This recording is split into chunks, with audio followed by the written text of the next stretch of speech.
Hello दोस्तों, जय हिंद, नमस्कार। स्वागत है आपका अपने यूट्यूब चैनल मैथ्स माध्यम में। आशा करता हूँ आप एकदम बढ़िया होंगे और अपनी पढ़ाई को अच्छे तरीके से कर रहे होंगे। तो दोस्तों, हम आज अपनी पॉलिटी क्लास को आगे बढ़ाते हुए हम करेंगे राष्ट्रपति। ठीक है।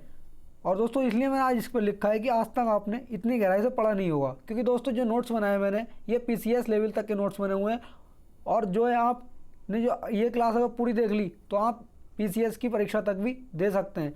और ये बिना किसी देरी के हम करते हैं अपनी क्लास को स्टार्ट। ठीक है दोस्तों, आपसे एक रिक्वेस्ट है, क्लास में जो है लास्ट तक बने रहना और कॉपी पेन साथ में लेकर के बैठना, क्योंकि क्लास के साथ साथ ही नोट्स बनाते हुए चलना। ठीक है। और दोस्तों, अगर आपने क्लास पूरी देख ली तो आप कोई सा भी एग्जाम्स दे लेना पूरे भारत में, पॉलिटी में आपका यहाँ से एक भी क्वेश्चन गलत नहीं होगा। तो बिना किसी देरी के हम करेंगे अपनी क्लास को स्टार्ट। ठीक है। हमने जो है भाग 4 तक हमने कर लिया था और 4 का कै भी हमने कर लिया था। आर्टिकल 51 है। आज हम करेंगे भाग 5 जो है संघ से संबंधित। ठीक है। इसमें हमारा आर्टिकल 152 आर्टिकल जो है 52 से आर्टिकल 151 तक इसमें दे रखा है। ठीक है। आज हम जो है आर्टिकल 52 से 151 तक ना करके आर्टिकल 76 तक करेंगे, क्योंकि इसको हम 2 से 3 पार्ट में करेंगे, क्योंकि बहुत बड़ा हमारा चैप्टर है। तो हम देख लेंगे संघ जो है हमारा, यहाँ से भी क्वेश्चन पूछ लेता है संघ जो है कौन से आर्टिकल से कौन से आर्टिकल तक है। तो ये हमारा 52 से 151 तक है। लगभग इसके अंदर 100 आर्टिकल आते हैं। ठीक है। हम देखेंगे आर्टिकल 52 से 78 तक में जो है संघ की कार्यपालिका यानी कि सरकार है। ठीक है। और आर्टिकल 79 से 122 तक जो है हमारा संसद दे रखा है। ठीक है। और जो हमारा आर्टिकल 123 है इसमें राष्ट्रपति की विधायी शक्तियाँ दी गई हैं। और हम इसमें ये भी देखेंगे कि राष्ट्रपति की कौन कौन सी विधायी शक्तियाँ। बस दोस्तों, आपसे एक ही रिक्वेस्ट है कि क्लास में लास्ट तक बने रहना और दोस्तों क्लास को शेयर जरूर कर देना, क्योंकि क्लास जो है बहुत मेहनत से बनाई है। ठीक है। आगे देखेंगे हम हमारा जो आर्टिकल है 124 से 147 तक, इसमें सर्वोच्च न्यायालय दे रखा है यानी कि हमारा सुप्रीम कोर्ट है। और जो हमारा आर्टिकल 148 से 151 तक है उसमें कैग दे रखा है यानी कंट्रोलर एंड ऑडिटर जनरल। ठीक है। आगे चलते हैं, हम आगे देखेंगे हम संघ की कार्यपालिका। ठीक है दोस्तों, राष्ट्रपति का हम जो अनुच्छेद है हमारे उनको करने से पहले हम जो है इसका बेस है पहले उसको देखेंगे, जो इसकी हिस्ट्री रही है। ठीक है। जो हमारी कार्यपालिका का निर्माण है वो कैसे हुआ है। ठीक है। इसको देख लेंगे हम। ऐसी संस्था जो कानून को लागू कराती हो या कानूनों के आधार पर शासन करने वाली संस्था हो उसे कार्यपालिका कहते हैं, अथवा सरकार उसे कहा जाता है। ठीक है। भारतीय संविधान में संसदीय कार्यपालिका को स्वीकार किया गया है। दोस्तों, इसमें बता दूं मैं आपको, भारत में संसदीय कार्यपालिका को ब्रिटेन से लिया गया है और ब्रिटेन को संसदीय कार्यपालिका की जननी कहा जाता है। ठीक है। आगे देखेंगे हम, आगे हमारा ब्रिटिश संसदीय प्रणाली को दुनिया की संसदीय लोकतांत्रिक प्रणालियों की जननी माना जाता है, क्योंकि ये इसकी शुरुआत जो है ब्रिटेन से हुई थी और भारत ने भी इसको ब्रिटेन के संविधान से ही लिया है। ठीक है। आगे देखेंगे हमारा शासन जो है 3 भागों में होता है किसी भी देश में। ठीक है। उसको 3 भागों में बांट करके उसको किया जाता है। ठीक। यहाँ पर देखेंगे हम विधायिका, कार्यपालिका और न्यायपालिका, ये इसके 3 भाग होते हैं। और इसमें जो होती है न्यायपालिका, ये स्वतंत्र रूप से कार्य करती है। हम देखेंगे इसमें विधायिका में जो हमारे अनुच्छेद होते हैं वो अनुच्छेद जो है हमारे 79 से 122 तक विधायिका के अंतर्गत आते हैं। और जो हमारी कार्यपालिका है, कार्यपालिका में 52 से 78 तक इसके अंदर आते हैं, क्योंकि इसके अंदर जो कार्यपालिका है ये सरकार आ जाती है इसके अंदर, और राष्ट्रपति वगैरह, प्रधानमंत्री और जो जितने मंत्री होते हैं वो सभी कार्यपालिका के अंतर्गत आ जाते हैं आर्टिकल 52 से 78 तक। ठीक है। आगे देखेंगे हम जो हमारी न्यायपालिका है इसमें ये जो है आर्टिकल 124 से 147 तक इसके अंदर आ जाते हैं, यानी कि सर्वोच्च न्यायालय सुप्रीम कोर्ट इसके अंतर्गत आ जाता है। ठीक है। आगे देखेंगे हम संसद, इसका अर्थ क्या होता है, संसद का कार्य भी क्या होता है। ठीक है। संसद का जो कानूनों का निर्माण करने वाली संस्था होती है, संसद के द्वारा जो कानूनों का निर्माण होता है। ठीक है। अगर कानूनों का निर्माण होगा तो वो कानून जो है हमारे लागू भी होंगे, और लागू कौन कराएगा वो भी देखेंगे हम, और जो है लागू होने के बाद वो इन पर काम कौन करेगा उनको भी देखेंगे। ठीक है। या मंत्रिपरिषद क्या काम करती है इसमें, वो कानूनों को लागू करने वाली संस्था, मंत्रिपरिषद जो है कानूनों को लागू करती है। ठीक। आगे देखें हम सुप्रीम कोर्ट। ठीक है। यह सर्वोच्च न्यायालय, कानूनों के आधार पर न्याय, ये जो हमारा सुप्रीम कोर्ट है, जो कानून बन जाते हैं ये उनके आधार पर न्याय देता है। ठीक है। आगे देखेंगे हम संघीय कार्यपालिका। ये तो अभी मैं आपको बता चुका हूँ, ये संघीय कार्यपालिका हमने ब्रिटेन के संविधान से ली है। अब इसमें देखेंगे हम संघीय कार्यपालिका को जो है कितने भागों में बांट रखा है। ठीक है दोस्तों, ऐसे ही स्टेप बाय स्टेप करेंगे। ठीक है। हाँ, जो हमारी संघीय कार्यपालिका है इसमें आ जाता है हमारा राष्ट्रपति अथवा उपराष्ट्रपति यानी प्रेसिडेंट और वाइस प्रेसिडेंट। और जो इनके आर्टिकल हैं यह 52 से 73 तक इसमें जो है राष्ट्रपति और उपराष्ट्रपति आ जाते हैं। दोस्तों हम जो है आज की क्लास में सिर्फ राष्ट्रपति को ही देखेंगे, अगले वाली क्लास में हम जो है उपराष्ट्रपति को भी देखेंगे, क्योंकि जो है राष्ट्रपति जो है एक मेजर टॉपिक वो और बहुत बड़ा टॉपिक है और यहाँ से क्वेश्चन पूछे जाते हैं। ठीक है, इसलिए आज हम राष्ट्रपति के अनुच्छेद को ही करेंगे। अगला हो जाता है हमारा मंत्रिपरिषद। यह आर्टिकल 74 से 75 तक आ जाता है और इसमें हो जाएगा हमारा प्रधानमंत्री और अन्य मंत्रियों की नियुक्ति कैसे होती है, यह आर्टिकल 74 से 75 में दे रखा है। ठीक है, इसको भी हम अगली क्लास में करेंगे। और आ जाता है हमारा अगला AGI यानी अटॉर्नी जनरल ऑफ इंडिया यानी महान्यायवादी, यह आर्टिकल 76 में आ जाता है। ठीक है, इसकी नियुक्ति राष्ट्रपति करते हैं। आगे आ जाता है हमारा कार्य संचालन। जो कार्य संचालन है हमारा 77 से 78 तक हो जाता है और इसका कार्य संचालन जो करती है सरकार किस तरीके से करती है, ठीक है, वो देखेंगे। अब आगे चलते हैं, हम आगे देखेंगे संघ की कार्यपालिका शक्ति राष्ट्रपति में निहित होती है। दोस्तों यहाँ से क्वेश्चन पूछा जाता है कि संघ की जो कार्यपालिका शक्ति होती है वो किस में निहित होती है, तो इसमें ऑप्शन दे देगा राष्ट्रपति, लोकसभा, राज्यसभा, ठीक है, या मंत्रिपरिषद, इस तरीके से। तो हमारा आंसर जो हो जाएगा उसमें राष्ट्रपति हो जाएगा। ठीक है दोस्तों, अगर आप नोट नहीं करना साथ में नोट करते हुए चलना, क्योंकि दोस्तों ये पैड कंटेंट से भी बढ़ कर है, क्योंकि जो है पैड कंटेंट में भी जो पैड बैचों में ऐसा जो कंटेंट है आपको मिलेगा नहीं, ये आपसे वादा रहा। ठीक है, ना चाहो तो आप किसी भी, अगर आपने पैड कोर्स ले रखा हो तो उस कोर्स की क्वालिटी मिला लेना और इस कोर्स की क्वालिटी मिला लेना, उससे जो है ज़्यादा ही इसमें आपको बेहतर मिलेगा। ठीक है, आगे देखेंगे हम।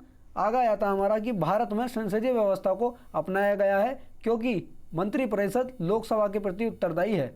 और दोस्तों इसमें यहाँ से क्वेश्चन पूछ लेता है कि मंत्रिपरिषद जो होती है वो सामूहिक रूप से किसके प्रति उत्तरदायी होती है, तो ये जो हमारी मंत्रिपरिषद है वो लोकसभा के प्रति उत्तरदायी होती है। ठीक है, आगे देखेंगे हम। अतः राष्ट्रपति नाम मात्र की कार्यपालिका है, राष्ट्रपति जो है सिर्फ नाम मात्र के लिए होता है, तथा प्रधानमंत्री व उसका मंत्रिमंडल वास्तविक कार्यपालिका है। यानी कि जो राष्ट्रपति होता है सिर्फ वह राष्ट्रपति होता है, वो नाम मात्र के लिए होता है। जो वो जितना कार्य करते हैं वो प्रधानमंत्री और जो उसके मंत्रिमंडल के जो मंत्री होते हैं वो पूरा कार्यभार संभालते हैं। ठीक है, आगे हम देखेंगे जो हमारे आर्टिकल हैं कहाँ से आर्टिकल स्टार्ट होते हैं। अब यहाँ से हम स्टार्ट करेंगे राष्ट्रपति को, क्योंकि राष्ट्रपति का पद किस में दे रखा है, राष्ट्रपति का निर्वाचन, शर्तें, वेतन भत्ते वो किस में दे रखे हैं, किन किन हमारे आर्टिकल्स में दे रखे हैं। यहाँ से हम करेंगे आर्टिकल शुरू। वो तो हमने इसका बेस देख लिया कि बेस बनाया है कि हमें स्टार्ट कहाँ से करना है और कैसे करना है। ठीक है, क्योंकि दोस्तों किसी चीज़ को पढ़ने से पहले उसका बेस भी हमें तैयार कर लेना चाहिए।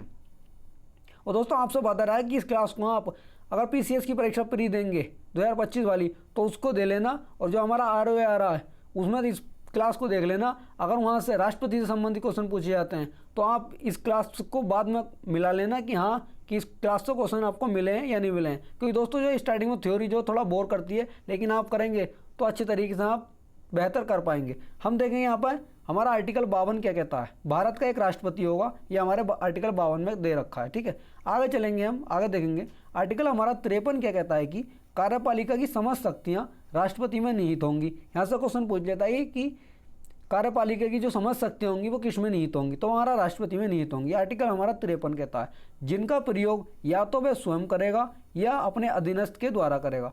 जो कार्यपालिका की जो समस्त शक्तियाँ होंगी राष्ट्रपति में निहित होंगी, तो इनमें ये कहा गया है कि राष्ट्रपति या तो इन शक्तियों का उपयोग जो स्वयं करेगा या किसी के द्वारा करवाएगा। ठीक है, उसको नियुक्त करके। तो यहाँ पे जो मैं बता दूँ आपको, राष्ट्रपति जो है प्रधानमंत्री को नियुक्त करता है, उससे करवाता है, और सही प्रधानमंत्री अकेले ना करके अपना एक मंत्रिमंडल बनाता है और उस मंत्रिमंडल के द्वारा उन कार्यों को सबको बांट दिया जाता है और उन विभागों को बांट करके सब अपना अपना कार्य अलग अलग करते हैं। ठीक है, आर्टिकल हमारा 54 इसमें क्या कहता है कि राष्ट्रपति का निर्वाचन। आर्टिकल 54 में यह हमारा हो जाता है राष्ट्रपति का निर्वाचन। ठीक है, तो हम देख लेंगे राष्ट्रपति का निर्वाचन में कौन कौन भाग लेते हैं और ये किस तरीके से होता है।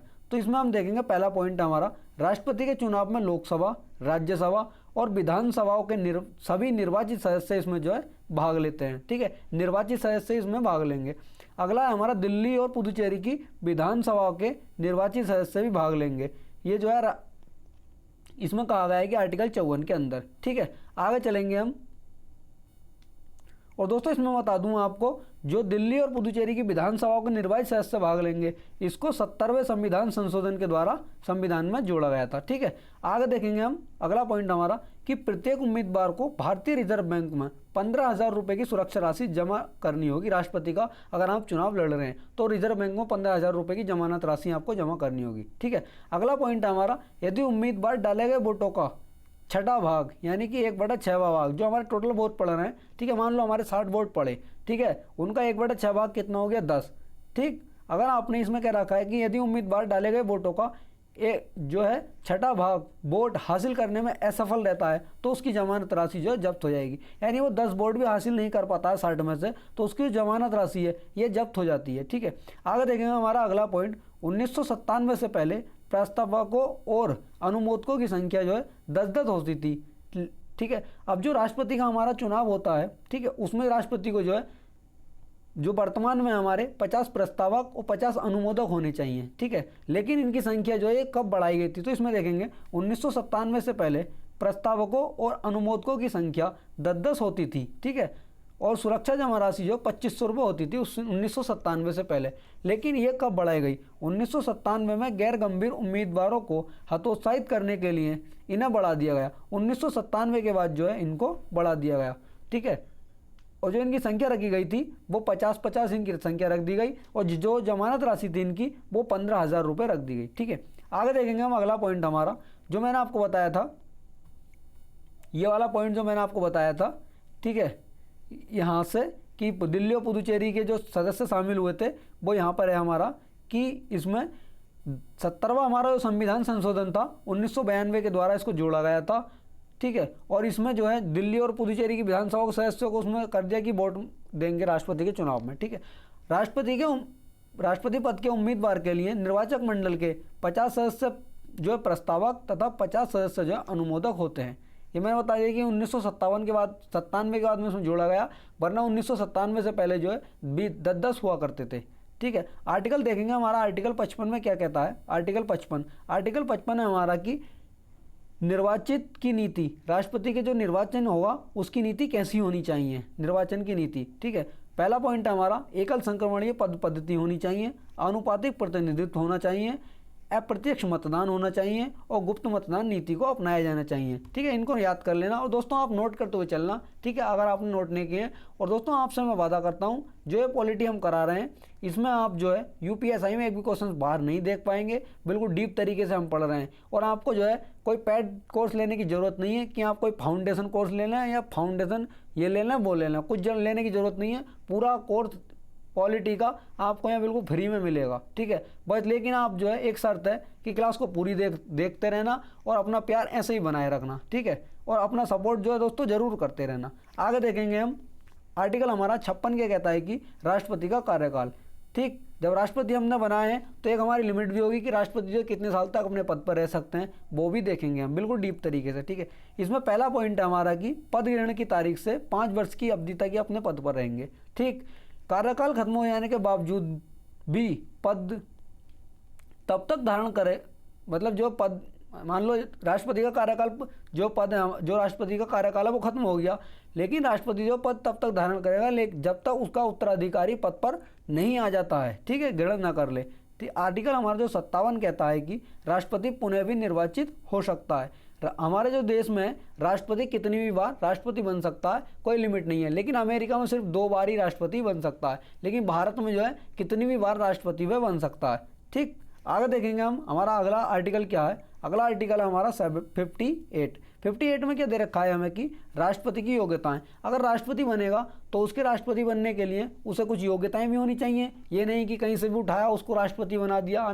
ठीक है, लेकिन उसकी जो योग्यताएं वो भी होनी चाहिए। क्या क्या योग्यताएं वो देख लेंगे हम। पहली योग्यता हमारी के वह भारत का नागरिक हो। ठीक है, सिटीजन ऑफ इंडिया होना चाहिए वो। ठीक, दूसरा हमारा है पॉइंट कि 35 वर्ष की आयु पूरी कर चुका हो, जो उसकी आयु है 35 वर्ष की आयु पूरी कर चुका हो। दोस्तों यहाँ से क्वेश्चन पूछ लेता है कि राष्ट्रपति बनने के लिए क्या क्या हमारी, मतलब कितनी उम्र होनी चाहिए, कितनी आयु होनी चाहिए। तो ये हमें कि राष्ट्रपति बनने के लिए 35 वर्ष की आयु होनी चाहिए, और राज्यपाल बनने के लिए 35 वर्ष की आयु होनी चाहिए। ठीक है, अगला पॉइंट है हमारा कि लोकसभा का सदस्य बनने की योग्यता रखता हो। जो हमारा राष्ट्रपति है लोकसभा का सदस्य चुने जाने की उसके अंदर इतनी क्या मतलब जो है काबिलियत होनी चाहिए। अगला हमारा पॉइंट पागल अथवा दिवालिया ना हो। ठीक है, मतलब किसी बैंक से ऋण वगैरह उसके पास लिया हुआ ना हो। अगला पॉइंट है हमारा कि चुनाव के समय लाभ के पद पर ना हो। मतलब जो है मान लो उसने अपना जो है चुनाव में नामांकन करा दिया हो और लेकिन वो किसी लाभ के पद पर है तो वहाँ से उसको लाभ का पद छोड़ना होगा। ठीक। ठीक है, आगे देखेंगे हमारा नोट है, यदि व्यक्ति राष्ट्रपति या उपराष्ट्रपति के पद पर हो या संघ अथवा किसी राज्य की मंत्रिपरिषद का सदस्य हो तो वह लाभ का पद नहीं माना जाएगा। यदि वह देश का राष्ट्रपति हो, उपराष्ट्रपति हो, ठीक है, या फिर संघ में या किसी राज्य की विधानसभा या विधानमंडल में मंत्री हो तो वह उसका लाभ का पद नहीं माना जाएगा। ठीक, या किसी मान लो ऑफिस वगैरह में होगा तो वह उसका लाभ का पद माना जाएगा जहाँ से वह अर्निंग कर रहा है। लेकिन हाँ, मंत्री वगैरह होगा तो वहाँ पर जो उसका नौकरी है वो लाभ के पद पर नहीं मानी जाएगी। ठीक है, आगे देखेंगे हम हमारा अगला आर्टिकल कहता है हमारा आर्टिकल 59 राष्ट्रपति पद की शर्तें। जब आप राष्ट्रपति बन रहे हैं तो उसके लिए आप जो है कुछ शर्तें भी होंगी कि आप राष्ट्रपति किस तरीके से बन सकते हैं। पहली शर्त है हमारी, राष्ट्रपति संसद के किसी सदन या किसी राज्य के विधानमंडल के किसी भी सदन का सदस्य नहीं होना चाहिए। दोस्तों इसको देख लेना आप थोड़ा कि इसमें देखेंगे हम, राष्ट्रपति जो है संसद के किसी भी सदन या किसी राज्य के विधानमंडल के किसी सदन का सदस्य नहीं होगा, और यदि संसद के किसी सदन या किसी राज्य के विधानमंडल के किसी सदन का कोई सदस्य राष्ट्रपति निर्वाचित हो जाता है तो यह समझा जाएगा कि उसने उस सदन में अपना स्थान राष्ट्रपति के रूप में अपने पद ग्रहण की तारीख से रिक्त कर दिया है। मान लो कि वो किसी राज्य की विधानसभा में या संसद में, ठीक है, वो किसी पद पर मंत्री वगैरह है, ठीक है, और उसने जो है राष्ट्रपति का पद धारण कर लिया है। जिस समय उसने राष्ट्रपति का पद धारण कर लिया है तो वह जिस पद पर पहले मंत्री था तो वो पद उसका उसी समय रिक्त हो जाएगा राष्ट्रपति का पद ग्रहण करते ही। और अगला पॉइंट है हमारा, राष्ट्रपति कोई अन्य लाभ का पद धारण नहीं करेगा। यदि राष्ट्रपति बन गया है तो कोई व्यक्ति यदि राष्ट्रपति बन गया तो उसके अलावा वह कोई भी लाभ का पद होगा उसको ग्रहण नहीं करेगा। इसमें ये दे रखा आर्टिकल हमारा 59 में, ये इसकी एक शर्त है, यहाँ से भी क्वेश्चन पूछ लेता है। आगे देखेंगे हम अगला पॉइंट हमारा पॉइंट 3 है। इसमें राष्ट्रपति बिना किराया दिए अपने सरकारी निवासों के उपयोग का हकदार होगा और ऐसी उपलब्धियों, भत्तों और विशेषाधिकारों का भी हकदार होगा। कौन? राष्ट्रपति। ठीक है, जो संसद विधि द्वारा अवधारित करे और जब तक इस निमित्त उपबंध नहीं किया जाता तब तक ऐसी उपलब्धियों और भत्तों और विशेषाधिकारों का हकदार होगा जो दूसरी अनुसूची में निर्दिष्ट है। यानी कि जो वेतन और भत्ते हैं राष्ट्रपति के वो दूसरी अनुसूची में दिए गए, यहाँ पर इसका कहना यह है। और जो राष्ट्रपति होगा जो उससे सरकारी निवास मिलेगा, जो मतलब जो राष्ट्रपति है उसको सरकारी निवास मिलेगा और जो है बिना किराए का होगा। ठीक, अगला पॉइंट है हमारा कि राष्ट्रपति की उपलब्धियां और भत्ते उसके कार्यकाल के दौरान कम नहीं किए जाएंगे। यदि राष्ट्रपति जो मान लो कि राष्ट्रपति अपने पद पर है, ठीक है, तो उस समय उसके वेतन और भत्तों में कोई कमी नहीं की जाएगी। आगे देखेंगे हम हमारा अगला पॉइंट कहता है आर्टिकल 60 हम देखेंगे। इसमें एक आ गया है कि आर्टिकल 60 में इसकी शपथ एवं प्रतिज्ञान है, यानी कि राष्ट्रपति को शपथ कौन दिलाता है, ठीक है, वो देखेंगे हम। राष्ट्रपति को जो शपथ है आर्टिकल 60 में दे रखा है हमारा। इसमें देखेंगे सर्वोच्च न्यायालय के मुख्य न्यायाधीश राष्ट्रपति को वो जो है शपथ दिलाते हैं, यानी CJI, chief justice of India. अगला पॉइंट है हमारी, इसकी अनुपस्थिति में ज्येष्ठतम न्यायाधीश शपथ दिलाएंगे। यहाँ से दोस्तों जो है काफ़ी दोस्तों का ये कन्फ्यूजन रहता है कि यदि हमारे चीफ जस्टिस ऑफ इंडिया नहीं है तो राष्ट्रपति को शपथ कौन दिलाएगा उनकी, यदि वह नहीं होंगे तो जो हमारे CJI होंगे, ठीक है, वो नहीं होंगे तो उनके नीचे जो वरिष्ठ न्यायाधीश होंगे वो राष्ट्रपति को शपथ दिलाएंगे। अगला है हमारा आर्टिकल 61 यानी कि 61, जो महाभियोग की प्रक्रिया, ये राष्ट्रपति पर महाभियोग लगाया जाता है। और इस प्रक्रिया को कहाँ से लिया है? हमने USA के संविधान से ये जो प्रक्रिया ये ली गई है। इसमें देखेंगे हम कि राष्ट्रपति पर जो महाभियोग है वो क्यों लगता है, वो किस तरीके से लगता है और किस प्रकार लगेगा। ठीक है, पहला पॉइंट है हमारा कि संविधान के अतिक्रमण की अवस्था में राष्ट्रपति पर महाभियोग लग सकता है। ठीक है, और यदि राष्ट्रपति जो है संविधान का अतिक्रमण करे तो राष्ट्रपति पर जो है महाभियोग लाया जा सकता है। अगला पॉइंट है हमारा कि 14 दिन पहले राष्ट्रपति को सूचित किया जाएगा कि आपके ऊपर जो है महाभियोग प्रस्ताव लेकर के आया जा रहा है।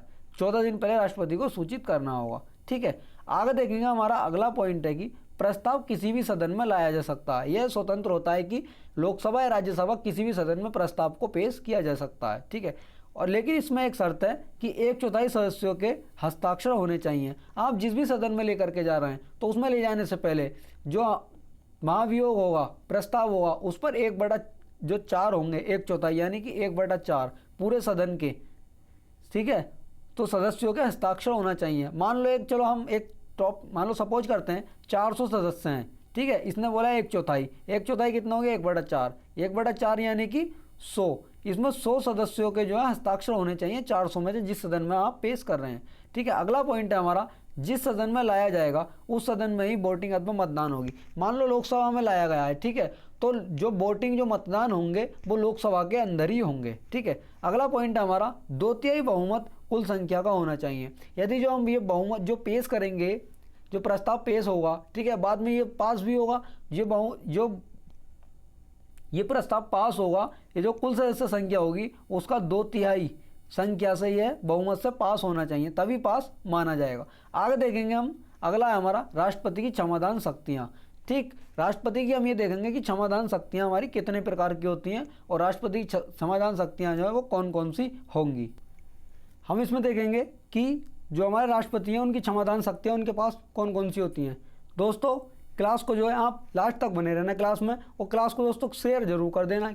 ठीक है, क्योंकि दोस्तों काफ़ी भाई बहनों के मैसेज आ रहे थे कि भैया बिल्कुल डीप तरीके से पढ़ाना, ठीक है, जो कि क्वेश्चन बाहर नहीं जाए। इसलिए दोस्तों मैं बिल्कुल डीप तरीके से पढ़ा रहा हूँ, बिल्कुल एकदम गहराई से, क्योंकि क्वेश्चन यहाँ से बचकर नहीं जाएगा और आपने ये थ्योरी पूरी कर ली। तो हम इसमें देखेंगे कि राष्ट्रपति की क्षमादान शक्तियाँ हमारी कौन कौन सी हैं। एक हो जाती है हमारी पहली जो शक्ति हो जाती है निलंबन। ठीक है, निलंबन में क्या है कि राष्ट्रपति जो है 5 वर्ष की सज़ा को रोक सकता है। इसमें यह हमारा निलंबन में कि राष्ट्रपति जो होगा 5 वर्ष की सज़ा जो होगी उसको रोक सकता है।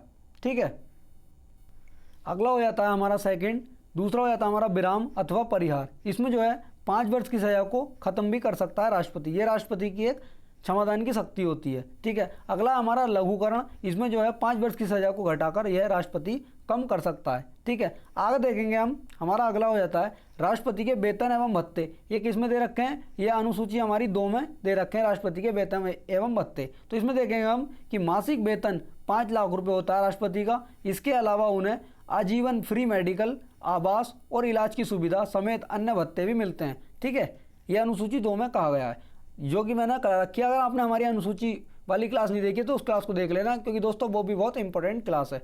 ठीक, आगे देखें हम, जो राष्ट्रपति का वेतन होगा, राष्ट्रपति के वेतन पर यानी कि इनकम टैक्स नहीं लगाया जाएगा, वह कर मुक्त होगा। ठीक, आगे देखेंगे और हम राष्ट्रपति और उनकी पत्नी दुनिया भर में कहीं भी मुफ्त में यात्रा कर सकते हैं। और राष्ट्रपति के पास जो 5 लोगों का सेक्रेटरियल स्टाफ होता है, जो राष्ट्रपति के साथ चलते हैं, वह 5 लोग हमेशा राष्ट्रपति के साथ ही रहेंगे। ठीक, ये राष्ट्रपति का एक स्टाफ होगा, सेक्रेटरियल जिसे कहा जाता है।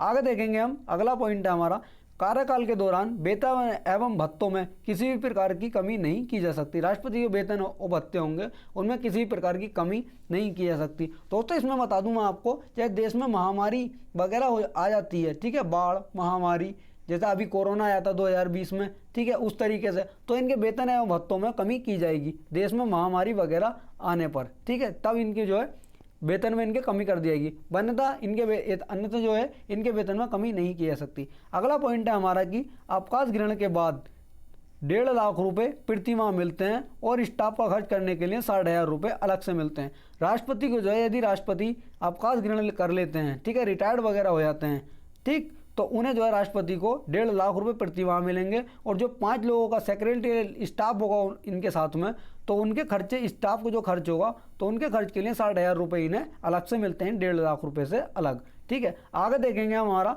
राष्ट्रपति की शक्तियाँ हमारी कौन कौन सी होती हैं। दोस्तों यहाँ से इंपॉर्टेंट है, इसको भी आप नोट कर लेना। अगर आप नोट नहीं कर रहे हैं तो दोस्तों नोट करते हुए चलना, क्योंकि थ्योरी इंपॉर्टेंट है। इसमें देखेंगे हम राष्ट्रपति की शक्तियाँ हमारी कौन कौन सी होती हैं। एक होती है प्रशासनिक शक्ति, सैन्य शक्ति, विधायी शक्ति, न्यायिक शक्ति, वीटो और जो है एक आपातकालीन शक्ति। ठीक है, ये 6 तरीके की राष्ट्रपति के पास में शक्तियाँ होती है। दोस्तों ये 6 शक्तियाँ हैं, इनको जो है हम अभी विस्तार से देखेंगे आगे। ये तो इसमें मैंने बता दिया आपको कौन कौन सी शक्ति होती है। आगे इन देखेंगे इन शक्तियों का प्रयोग राष्ट्रपति कैसे करता है। आगे देखेंगे हम, हमारा हो जाता है पहला प्रशासनिक शक्तियाँ। ठीक, इसमें प्रशासनिक शक्तियों में यह किस आर्टिकल में राष्ट्रपति को प्रदान की गई हैं। आर्टिकल जो है हमारा 77(1) में संघ की कार्यपालिका के सभी काम राष्ट्रपति के नाम पर होंगे। ठीक है, जो संघ की हमारी जो कार्यपालिका है, सरकार के जो सभी काम होंगे वह राष्ट्रपति के नाम पर होंगे, यानी कि राष्ट्रपति के नाम से सब होने हैं।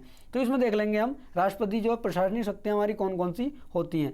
जो है मंत्रिपरिषद की नियुक्ति भी जो है राष्ट्रपति करता है, आर्टिकल कितना 74-75 में दिया हुआ है। दोस्तों उसको भी हम आगे कवर करेंगे। ठीक है। अगला है हमारा राज्यपालों की नियुक्ति। राज्यपालों की नियुक्ति भी जो है राष्ट्रपति ही करते हैं। आ गया था हमारा AGI, attorney general of India. इसकी नियुक्ति भी राष्ट्रपति करते हैं आर्टिकल जो है 76 के द्वारा। इसको भी हम आगे कवर करेंगे। अगला जो है हमारा कैग की नियुक्ति, यानी कि कंप्ट्रोलर एंड ऑडिटर जनरल की नियुक्ति भी राष्ट्रपति करते हैं। और आगे हमारा के देखेंगे और कौन कौन नियुक्तियां राष्ट्रपति के द्वारा की जाती हैं। सुप्रीम कोर्ट और हाई कोर्ट के जजों की नियुक्ति भी राष्ट्रपति के द्वारा की जाती है।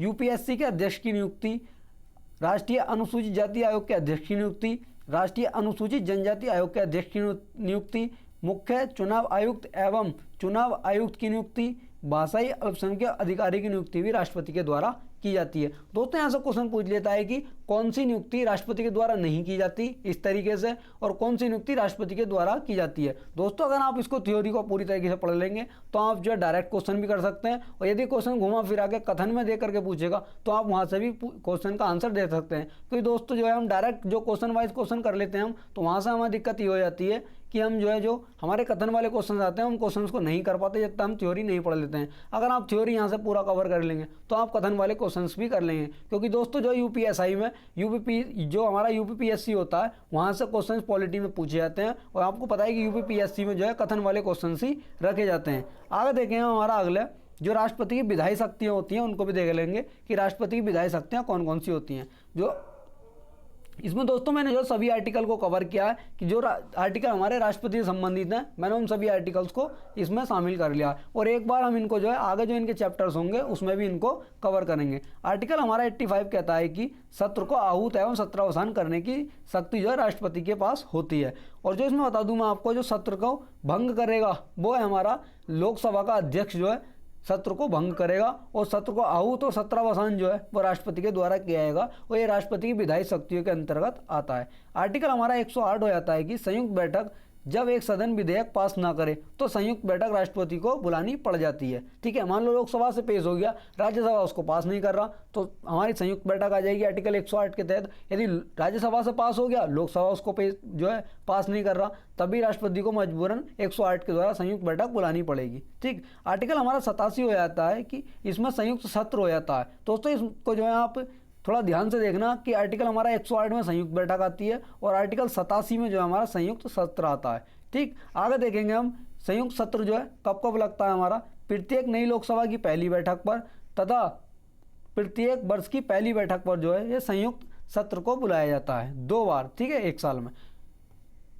ठीक, आगे देखेंगे हम हमारा आर्टिकल 86 हमें क्या कहता है कि सूचना भेजने का अधिकार किसी एक सदन या दोनों सदनों को, राष्ट्रपति के पास आर्टिकल 86 के द्वारा ये अधिकार है कि राष्ट्रपति किसी राज्यसभा या लोकसभा किसी को भी सदन भेज सकता है, या दोनों को एक साथ भी जो सूचना भेज सकता है। आर्टिकल 331 क्या कहता है कि लोकसभा में 2 एंग्लो इंडियन को मनोनीत करेगा राष्ट्रपति, आर्टिकल 331 के द्वारा। लेकिन इसमें बता दूं दोस्तों मैं 104वां संविधान संशोधन 2019 ये हुआ था, और इसको जो है 26 जनवरी 2020 को समाप्त कर दिया गया। ठीक है, 19 में हमारा अधिनियम आया था। ठीक, 104वां संविधान संशोधन, और इसको जो है लागू करके 26 जनवरी 2020 को लागू करके इन एंग्लो इंडियन को जो है समाप्त कर दिया गया।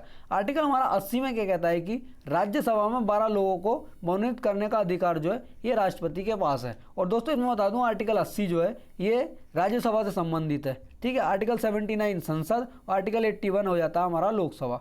आगे देखेंगे हम हमारा अगला हो जाता है प्रतिवेदन। ठीक है, प्रतिवेदन ये होता है कि राष्ट्रपति ने जो है किसी की नियुक्ति करी, उसने रिपोर्ट तैयार करी, ठीक है, बजट वगैरह से संबंधित, तो उस बजट को या उस जो उसकी समिति की रिपोर्ट होती है उस रिपोर्ट को संसद में दोनों सदनों के सामने रखना, उसे ही प्रतिवेदन कहते हैं हम। तो हमारा आर्टिकल 112 इसमें जो है वार्षिक वित्तीय विवरण, यानी कि जो संविधान में बजट को हम कह देते हैं वार्षिक वित्तीय विवरण। ठीक है, संविधान में बजट शब्द का प्रयोग नहीं हुआ है, संविधान में शब्द का प्रयोग हुआ है वो वार्षिक वित्तीय विवरण के नाम से हुआ है, को दोनों सदनों के सामने रखवाना आर्टिकल 112 के द्वारा। आर्टिकल 151 में जो है कैग की रिपोर्ट को दोनों सदनों के सामने रखवाना। ठीक है, जो कैग की रिपोर्ट होगी उस रिपोर्ट को दोनों सदनों के सामने रखवाना ये राष्ट्रपति का कर्तव्य होगा, ये यानी कि राष्ट्रपति के प्रतिवेदन में आता है। आगे देखेंगे हम लोक लेखा समिति, ये जो हमारा कैग की रिपोर्ट होती है ये लोक लेखा समिति के द्वारा तैयार की जाती है। और इसमें बता दूं दोस्तों मैं, लोक लेखा समिति के द्वारा ये तैयार होती है। और जो लोक लेखा समिति में हमारे 22 सदस्य होते हैं इसके अंदर। और जो लोक लेखा समिति है इसका अध्यक्ष जो होगा वह विपक्ष का नेता जो है इसका अध्यक्ष होगा। और दोस्तों इसमें बता दूं मैं आपको, लोक लेखा समिति में जो है 15 सदस्य जो होते हैं वो लोकसभा के होते हैं और जो 7 सदस्य होते हैं वो राज्यसभा के इसके अंतर्गत होते हैं। अब इसमें हम देखेंगे आगे आर्टिकल 281 में जो है वित्त आयोग की रिपोर्ट को रखवाना होता है। आर्टिकल 323 में जो है संघ लोक सेवा आयोग की यानी कि यूपीएससी की जो रिपोर्ट होगी उसको संसद के दोनों सदनों के सामने प्रस्तुत करवाना होगा राष्ट्रपति को। और आर्टिकल 338 में हमारा राष्ट्रीय अनुसूचित जाति आयोग की रिपोर्ट को रखवाना होगा। आगे देखेंगे हम दोस्तों, अगर आपको क्लास अच्छी लगी हो तो क्लास को शेयर जरूर करना और कमेंट करके जरूर बताना कि ऐसे ही डीप तरीके से पूरी पॉलिटी हम करेंगे आगे। ठीक है दोस्तों, कमेंट नहीं करते हो आप, कमेंट करना और दोस्तों शेयर जरूर कर देना, क्योंकि आप शेयर नहीं कर रहे हैं इससे जो है दोस्तों थोड़ा मोटिवेशन गिरता है जब आप शेयर नहीं करते हैं। तो दोस्तों अगर आप अपना प्यार बनाए रखेंगे तो दोस्तों थोड़ा मोटिवेशन मिलेगा और जो और भी अच्छा करने के लिए आपको हम तत्पर रहेंगे। क्योंकि दोस्तों बहुत जल्दी जो यूपीएसआई 2017 और 2021 में जितनी भी हिंदी पूछी गई थी हिंदी को हम सेट बाय सेट करेंगे, बाद में उसको हम थ्योरी कर लेंगे। क्योंकि हम जो है उसमें ये देखेंगे कि पहले किस तरीके से क्वेश्चन पूछे गए थे, फिर उसी आधार पर हम अपनी थ्योरी को कवर करेंगे। आर्टिकल 338 से हमारा क्या कहता है कि राष्ट्रीय अनुसूचित जाति आयोग की रिपोर्ट को रखवाता अनुच्छेद 338 ए के द्वारा। आर्टिकल 340 क्या कहता है कि राष्ट्रीय पिछड़ा वर्ग यानी कि ओबीसी अदर बैकवर्ड क्लासेस की रिपोर्ट को। ठीक है, आर्टिकल 123 में यह अध्यादेश जारी करता है। दोस्तों जो हमारी अगली क्लास होगी हम उसमें अध्यादेश को इतना डीप तरीके से पढ़ेंगे कि अध्यादेश को क्यों लेकर के आया जाता है और अध्यादेश जारी कब तक रहता है। ठीक है, क्या कारण बनते हैं इसको लाने के। अगला आता है हमारा आर्टिकल है 111, उसमें वीटो पावर का प्रयोग करता है राष्ट्रपति। दोस्तों इसमें बता दूं मैं आपको, वीटो पावर जो होती हैं वो 4 प्रकार की वीटो पावर होती हैं, लेकिन भारत के हमारे जो भारत के राष्ट्रपति हैं उन्हें सिर्फ 3 प्रकार की वीटो प्राप्त हैं। और जो यूएसए के राष्ट्रपति हैं उनके पास 4 प्रकार की वीटो हैं। उसमें बता दूं जो एक वीटो है जो भारत के राष्ट्रपति के पास नहीं है वो कौन सी वीटो है। अब इसमें देख लेंगे जो वीटो पावर है वो कौन कौन सी है। ठीक है, एक होती है हमारी अत्यंतिक वीटो। इसका अर्थ होता है कि स्पष्ट रूप से मना कर सकता है राष्ट्रपति किसी बिल को। राष्ट्रपति मान लो कोई बिल है वो लोकसभा से ही पास हो गया, राज्यसभा से ही पास हो गया और वह बाद में जो है राष्ट्रपति के पास गया साइन होने के लिए, तो राष्ट्रपति जो है उसमें राष्ट्रपति को यह पावर दी गई है आर्टिकल 111 के द्वारा कि राष्ट्रपति अत्यंतिक वीटो का प्रयोग करके उस पर जो है साइन करने से स्पष्ट रूप से मना कर सकता है।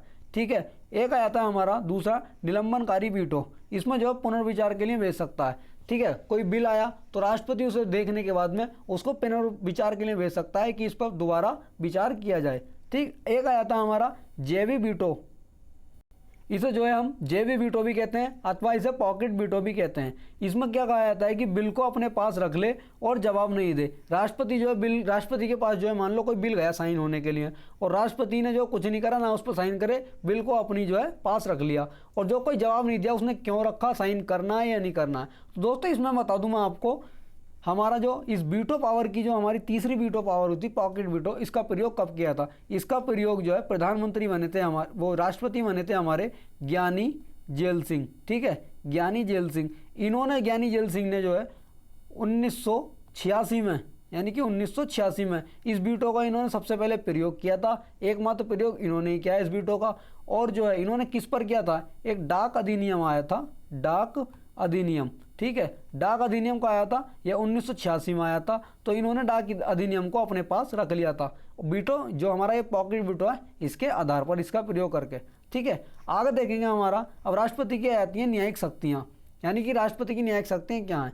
तो इसमें है कि अनुच्छेद 143 में यह कहा गया है कि सुप्रीम कोर्ट से राष्ट्रपति जो है आर्टिकल 143 के तहत सलाह लेने का अधिकार है राष्ट्रपति को एवं सवाल पूछने का भी अधिकार है। लेकिन एक इसमें शर्त ये होती है कि यह सलाह राष्ट्रपति पर बाध्यकारी नहीं होगी। मान लो जो है राष्ट्रपति को किसी चीज़ की जरूरत पड़ी तो उसने जो सुप्रीम कोर्ट से सलाह ले ली, तो इसमें कहा गया है कि सुप्रीम कोर्ट से जो राष्ट्रपति ने सलाह ली है तो वो राष्ट्रपति के पास ऊपर बाध्यकारी नहीं होगी कि ये सलाह हमने तुम्हें बताई है तो तुमको इसे मानना ही होगा 100%। ये राष्ट्रपति के ऊपर ऐसा नहीं होगा। राष्ट्रपति उस सलाह को मान भी सकता है, नहीं मान सकता, सिर्फ एक तरीके से पूछ सकता है कि हाँ भाई ये सही रहेगा नहीं रहेगा, इस तरीके से। ठीक है, और सवाल भी पूछ सकता है उनसे। ठीक, आगे देखेंगे हम राष्ट्रपति क्या आती हैं हमारी अब सैन्य शक्तियाँ। ठीक, राष्ट्रपति की सैन्य शक्तियाँ क्या क्या है हमारी, वो देख लेंगे हम। राष्ट्रपति तीनों सेनाओं का सर्वोच्च अधिकारी होता है। हमारा थल सेना, वायुसेना और नौसेना, राष्ट्रपति इन तीनों सेनाओं का जो है प्रमुख होता है, प्रमुख अधिकारी होता है। जो इनकी कमांड होती है वो राष्ट्रपति के हाथ में ही होती है। ठीक है दोस्तों, ये हमारा पूरा टॉपिक यहाँ पर राष्ट्रपति से कवर हो गया। और जो है हमारा संघ, ये हमारा भाग 5 है संघ, इसमें आर्टिकल हमारा 52 से 151 है। तो दोस्तों ज़्यादा क्लास लंबी नहीं रखेंगे, 30 से 35 मिनट की हमारी क्लास होगी और इसमें हम अपने पूरे टॉपिक को करेंगे। और जो हमारा संघ ये चैप्टर है इसको दोस्तों 2 से 3 क्लासों में निपटा लेंगे। और दोस्तों अपना जो है प्यार बनाए रखना और साथ बनाए रखना, और चैनल को दोस्तों सब्सक्राइब जरूर कर लेना। क्योंकि दोस्तों अगर आप क्लास को भी शेयर करना, और क्लास को अगर दोस्तों जब आप शेयर करेंगे तो दोस्तों उसमें ज़्यादा लोग देखेंगे, तो उससे दोस्तों जो है मोटिवेशन बढ़ता है और हमें भी लगता है कि हाँ यार थोड़ा और अच्छा करना चाहिए, और डीप तरीके से और भी क्लासेस और स्टार्ट करनी चाहिए।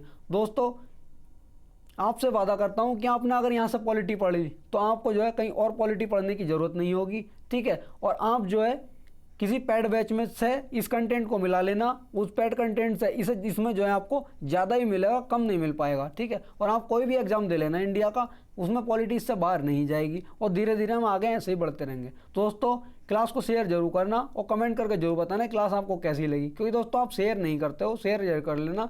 और दोस्तों और चैनल को सब्सक्राइब कर लेना, अपने दोस्तों में शेयर कर देना। तो इसी के साथ मिलते हैं नेक्स्ट वीडियो में। जय हिंद, जय भारत।